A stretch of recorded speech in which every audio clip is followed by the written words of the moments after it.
Hello and welcome to the first episode of the Soccercell podcast. The podcast for soccer people, by soccer people, and about soccer. And if you don't like soccer, this probably isn't the podcast for you. Roll the intro. This is the Soccercell podcast. I'll tell you, honestly, I will love it if we beat them. Love it. They think it's all over. It is now. It's 4. Don't know, Jeff, has it? I must have missed that. Red card. Goed naar Dennis Bergkamp. Dennis Bergkamp neemt de bal aan. Dennis Bergkamp. You are nothing, you are a fool, and you are a waste of time. Good night. Balotelli. Aguero. I swear you'll never see anything like this ever again. Hello everyone and welcome back to the podcast. Today's podcast will be about the journey from the UK and being a coach over there to coming out to the States, what you'll need, how to do it, and what the process is like, and trying to make it a little easier so you know what to expect. In England, it's a little harder to get a job, I believe, because the market is 50 years ahead of America and a lot more competitive. It's very hard to get a job unless you're, highly qualified, like a UEFA B, A, etc., or have been involved with the professional game at some way, and then you have a way in that way.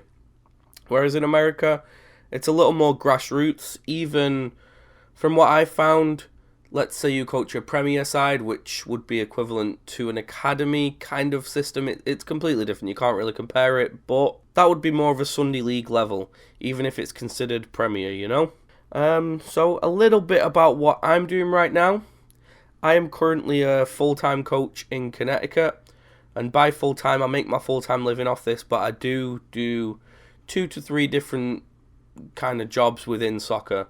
So it's not just coaching, it's admin, it's doing this and that. So I make my full-time living from it, but in various different ways. I first came out to the States in 2016 in April on a H2B visa, which was a 7-month contract with UK International Soccer. Since then I've come out with Challenger on a J visa, which is a short-term contract. We'll get into these visas a little later in the podcast. But since then, I've got married, I'm now a green card holder, and I'm full-time living out here as a permanent resident. So there is still ways to get out here and make it full-time living out here, but marriage definitely helps. So, find a girl. Oh boy, it's 2019, I apologise. So the coaching companies, the main ones that I know anyway, are Challenger, or Challenger Sports, UK International Soccer, UK Elite Soccer, and Youth Elite Soccer. These are the main 4 that I know and that are reputable and still able to get visas. That's the main thing. So a quick Google search of any of these companies should bring up their website and how to apply. But I'll tell you a little bit of what happened and what to expect when you apply. First, you'll apply online through their websites, and you'll have to watch videos and, make sure that it's a right fit for you, because it is a big step coming from England, coming out to the States. It's more aimed towards younger people, so it is a massive step, not going to lie to you. It took me by surprise. So that's why I'm making this podcast and trying to make it a little easier for you. So after you've applied online, if you're successful and they're interested, you'll get a phone or a Skype interview. They'll ask you about your experience in coaching, examples of showing leadership, and, general interview questions. And if you're successful, you'll be invited to one of their training events. Challengers is in Warwick University in Coventry. UK Internationals varies depending on where you are, and I'm not too sure about where the others are. But then you'll be sent a lot of paperwork. It could be before or after your in-person interview, but you will get a lot. The paperwork will include a visa application, a police check, company's own contract or paperwork that they need you to do, a link to online training and resources which you'll need to do. UK Internationals is like a safe haven, what you need to do. You need to do like online training for driving, to make sure that you don't drive on the wrong side of the road, and there's lots of different rules. There'll be a few other pieces of paperwork, but that's the main things I believe, as well as like flight information. A lot more different things will come and go, during the process. All this can cost a fair amount, and it can vary depending on the company. They may pay for your flight, they may not pay for your flight. Longer term will be cheaper, so if you've got a 6-month longer contract, it'll be cheaper because they're making more money out of you during your stay. Shorter term, they'll ask you to put more money down because they're not making as much out of you because you're here for a shorter period. At some point during this, the person who you're dealing with will ask you to make a visa appointment. And this is where things get interesting, because there's 2 embassies in the UK. There's London, and there is Belfast. Belfast is where you get sent mainly for H2B and harder to get visas, because London seems to be a little more stringent on their policies.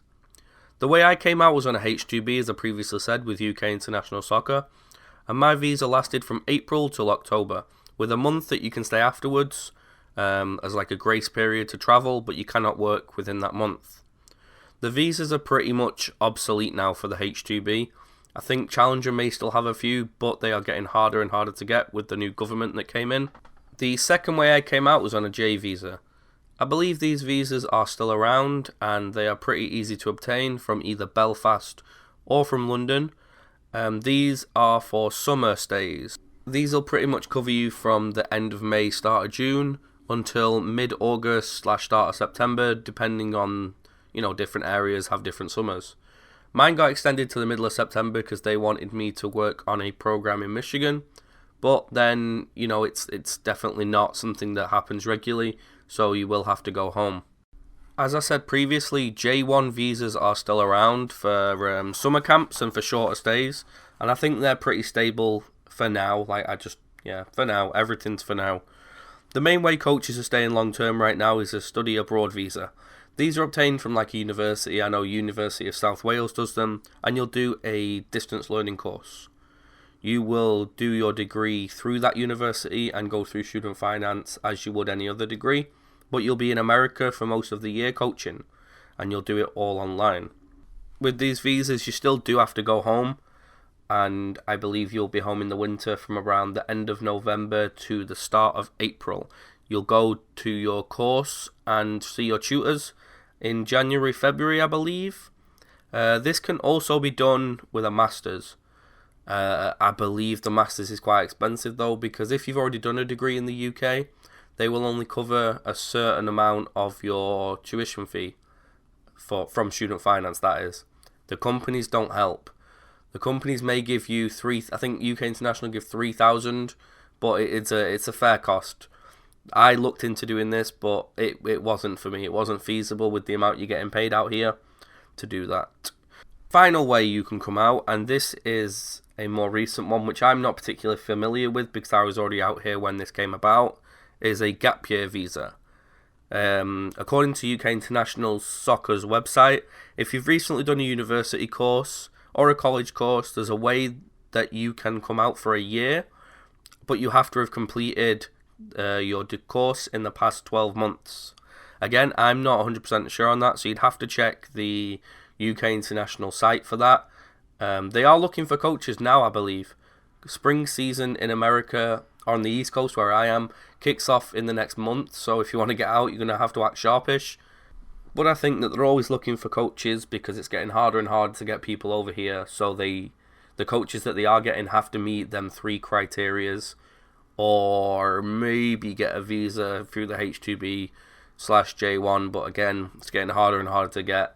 I'm removed from this now because I've got a green card. I don't have to go through this, so I am not 100% familiar with all the different kind of visas, but you can always give the companies a call. They've got full-time staff both in England and in the States, so they'll let you know what the deal is and how you can get out.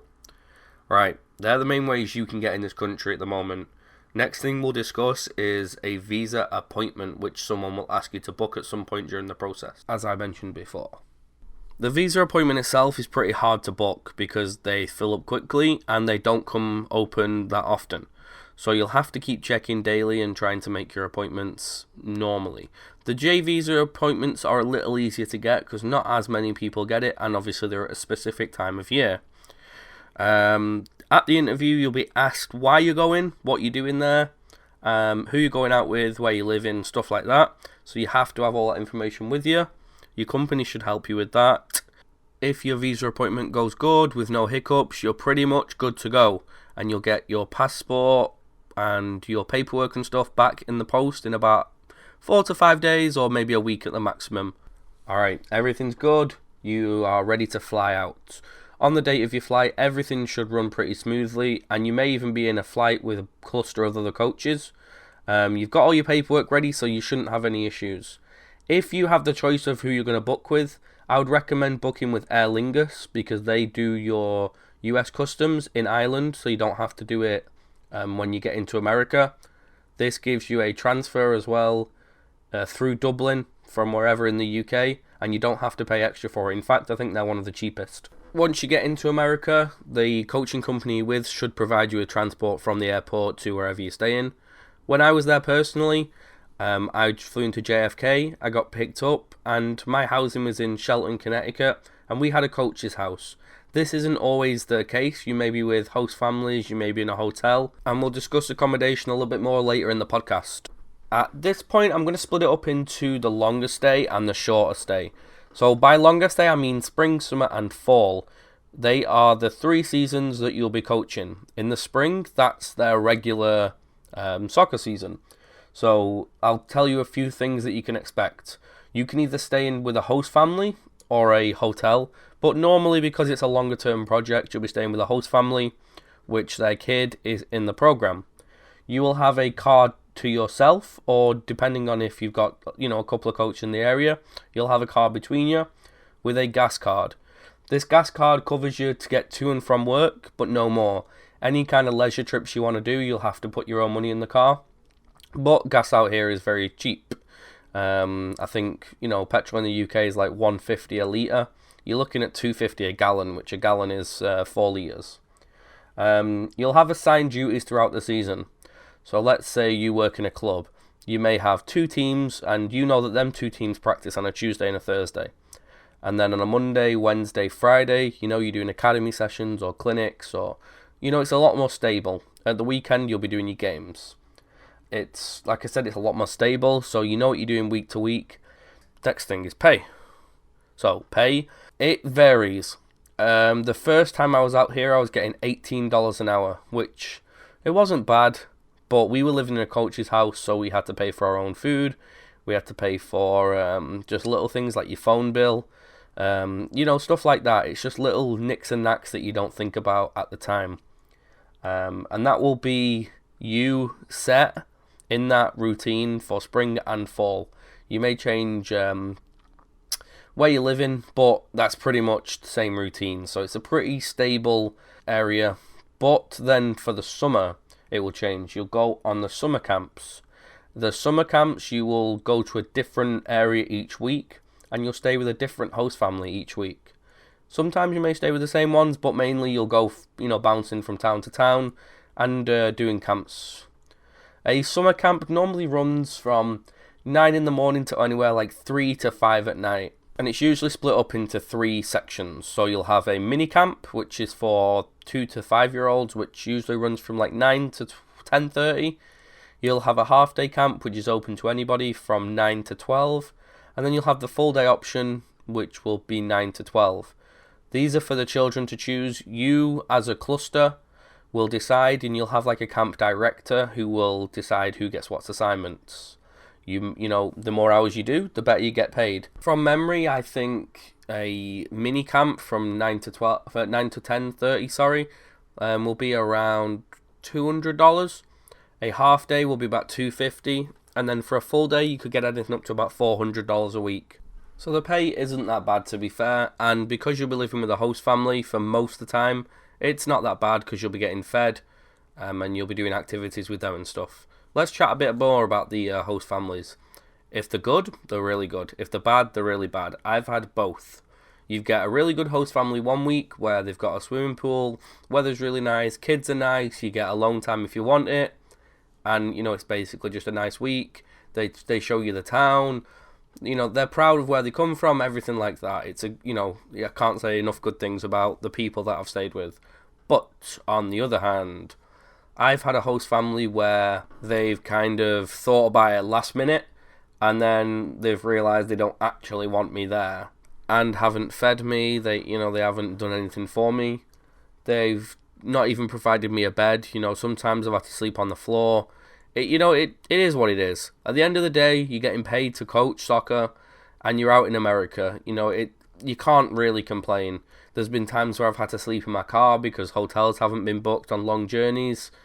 It is what it is. I can't really say much more than that. You can have good times, you can have bad times, but you can look back at it, and the summer is an experience nonetheless. I would say, on the most part, while you're in America, you're going to get taken care of. People understand that you are, away from your family. The companies do their best, but you got to realize at the same time, they are big companies and they've got thousands of people to look after, especially in the summer.